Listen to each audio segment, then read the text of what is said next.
3 weeks we've been wandering in Mark because Jesus has been wandering in Mark. Remember 2 weeks ago he went up to the border. He needed space. He needed time. What he got was an intrusion by a frantic woman in great pain because her daughter was in trouble.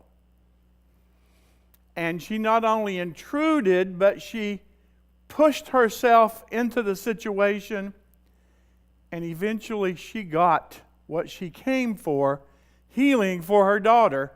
What Jesus got was a discovery that no matter what his upbringing had been, no matter what he may have been told as a young Jewish male, there was more to know, and that God was up to more than even perhaps Jesus understood when he started the journey.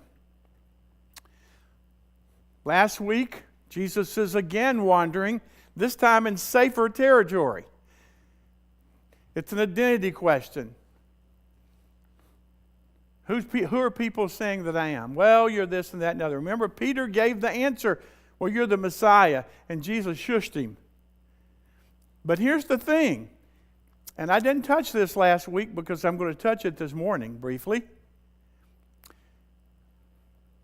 While Peter thought he had given the right answer, and we get Mark's impression he had given the right answer, the concept, you're the Messiah, has political implications about who Jesus is. The Messiah who would come and free the descendants of Abraham and Sarah from the oppressors of Rome.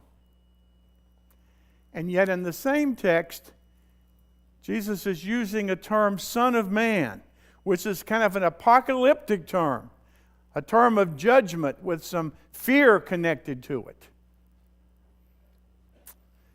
Today, they've been walking again, always walking. Jesus is heading to Jerusalem. The disciples are always arguing and yakking, and Jesus needed to teach them. They were busy yakking as they walked.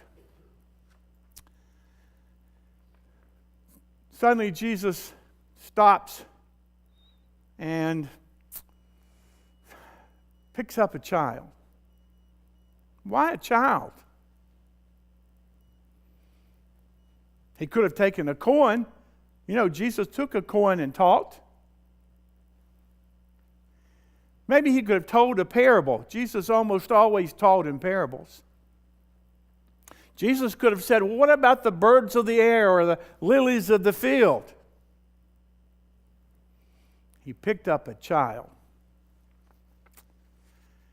What was that all about? Maybe he was trying to get these disciples, these hard-headed disciples, these impossible students, to stop and once again gain some clarity about what was truly important. Maybe he was trying to get the disciples to understand that while he was pondering that horrible concept of sacrifice, they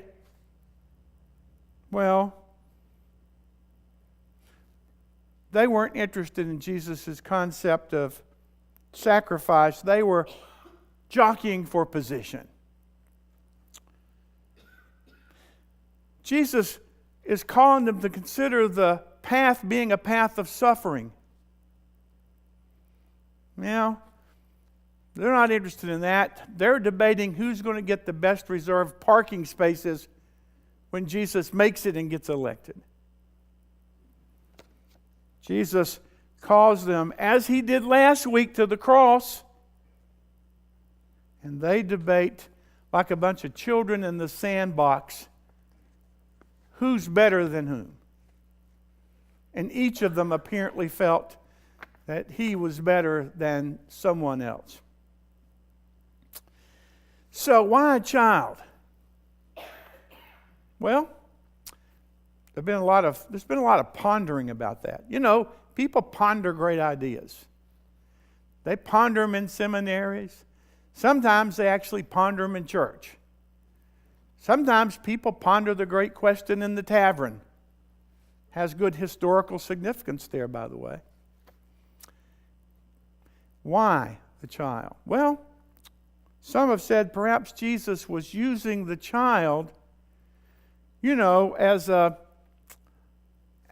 symbol of innocence, as an object lesson, if you will. But here's the problem with that. Matthew tells a story about Jesus and a child, but when Jesus picks the child up or points to the child in his version of it, he is setting forth the child to those who will listen to say, hey, unless you become humble like this one, you have no idea what the realm of God is. That's not what Mark does. Mark doesn't say that Jesus says anything about being humble or any such stuff. Mark says that Jesus just reaches into the midst and picks up a child and holds it in his arms.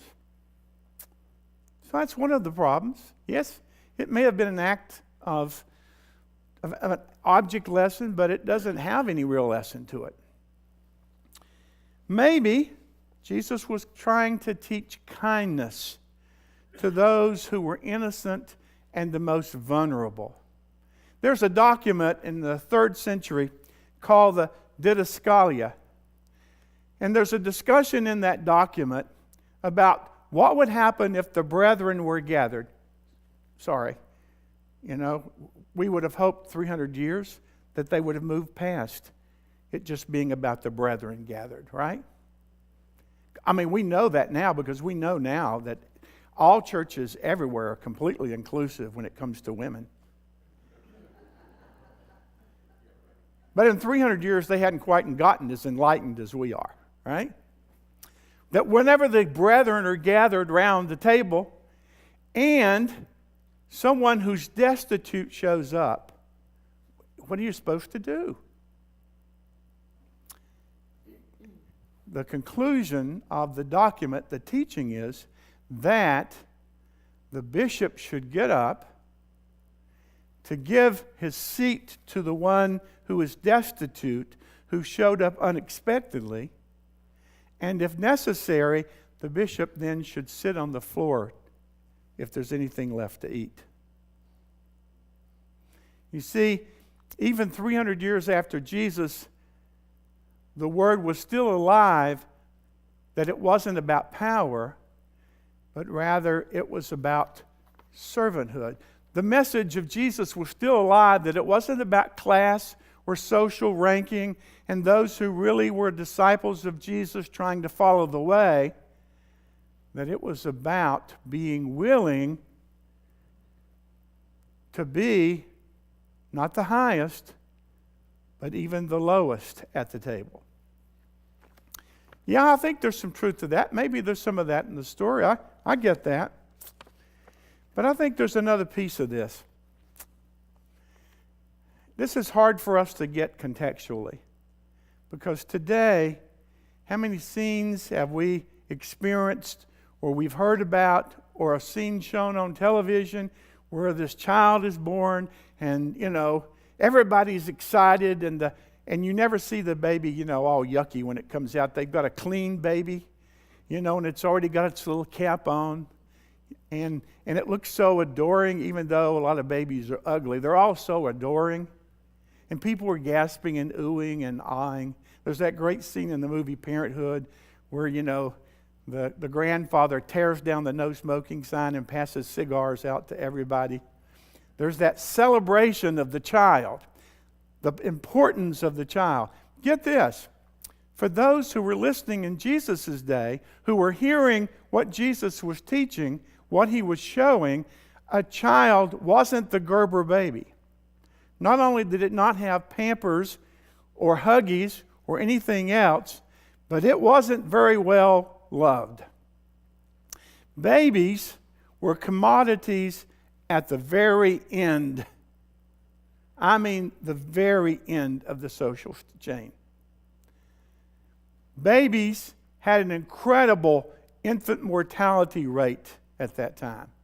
And if a baby got through those infant months. Then when it got to childhood, it was even less likely to make it. So the percentage of those babies becoming contributing adolescents or adults was pretty small. And by the way, when you live at a level where everything is about survival, it's not about cute. It is about pragmatism and survival for as many as is possible. The baby couldn't contribute, the baby could only take. Now, it's also true that the next step up from the baby, of course, is the female, because it was all about the perception of what somebody could give or not give. It was all about the idea of property and power to those who were listening. So Jesus picks up a baby, not a cute, cuddly Gerber-type baby with everybody oohing and ahhing, but picks up a commodity, if you will. John Lewis, famous civil rights activist, later, of course, has served as a distinguished member of Congress for years, said that when he grew up in his family, it was pretty destitute. They tried to just scratch everything out to exist in the family. He was the youngest, and therefore he was assigned the task. Everybody had to serve a task, and he was assigned the task of looking after the lowest critters. The lowest critters on the family farm were chickens. And while everybody else just saw the chickens as potential meat on the table or eggs for the table or whatever, John Lewis said that he saw them in a different way. That they grabbed his heart. And he saw it as his place to protect those chickens. And soon he became the lobbyist in the family to keep those chickens from being eaten. He learned something, he said, in his relationship to those animals, those fowl. What he learned was he learned to care most deeply about the most vulnerable. And that as he grew into adulthood, those lessons stayed with him, for his heart had been changed. John Lewis is certainly a great man. And it came out of many experiences, but he understood that some of it was learned on his own along the way. Jesus takes the child, holds it tenderly,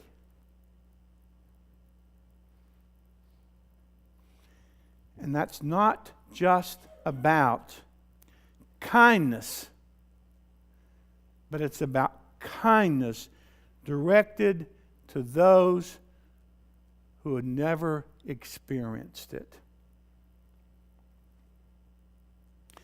It's not just about tenderness. Rather, it's about tenderness to those who had never received a tender touch. It's not just about hospitality, but a wide welcome toward those for whom other doors were closed. When Jesus is challenging the disciples to get over themselves and to face the road that's coming and to walk the road together, he's teaching them the lesson about the relationship that those who will follow will have with those who are often viewed other than or on the lowest end. We were talking the other day, and so I'll repeat a story because I want to kind of join it up to another one. I was telling Rob and Susan when we picked Rob and Donna. Ooh, I slipped. When we picked them up and we picked Donna up, I was telling them about the day that Lauren and I were out by the fence on a Saturday talking, and some young guy came wandering around the corner and wanted to know if the pastor was in. And so I said, yeah, I'm here. I always say that with some reticence. You don't really want to be named as the pastor if you can help it in most situations.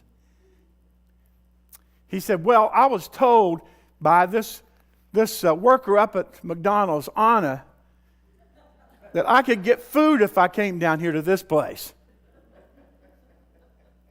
And so I unlocked the office and went in and got a bag lunch and made sure that he had the bag lunch. Actually, I think Lauren may have gone to take care of unlocking the door, but we got him sent on his way. There was another worker that goes to church way up in Mims. Won't even talk about the church, it's irrelevant. But this young man's not feeling very welcomed in this church. And so Anna says, you know what you ought to do? Instead of going up to Mims, you need to come down to my daddy's church. They'll be glad to welcome you down there. Now, here's what I'm telling that story. You see, Anna doesn't get the nuances of Jesus. Anna doesn't get the nuances of the scriptural text. She doesn't always get all the details, but here's what she believes in. That she believes that God is in you enough to where she can invite people to come here and know that those who are like that child, most vulnerable, in greatest pain, that you will do the right thing. Because she believes that somehow God lives in you. I find that incredible. I'm not putting you down when I say that. I find it incredible because throughout my years, I have pastored so many people and they couldn't even get that basic concept that they could trust the community to love people and do the right thing and hear the words of Jesus and know what they meant. So when we read this text and Jesus has got a bunch of obstinate, bad students standing before him and he picks up this child, Jesus is really saying, you know what? Take up those crosses. That is, be willing to be amongst those most shamed if necessary.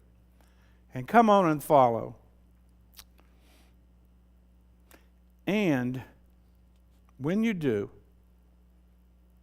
remember that you are walking among those who may be vulnerable but are incredibly loved. That when we receive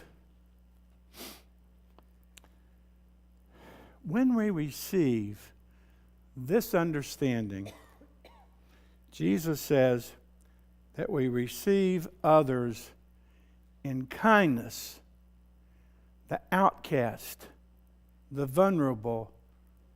When we receive them, then they, the disciples, or we, the disciples, receive Jesus.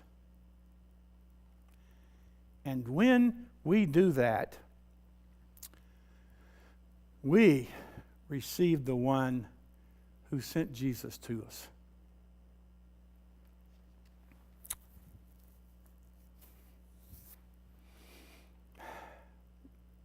Maybe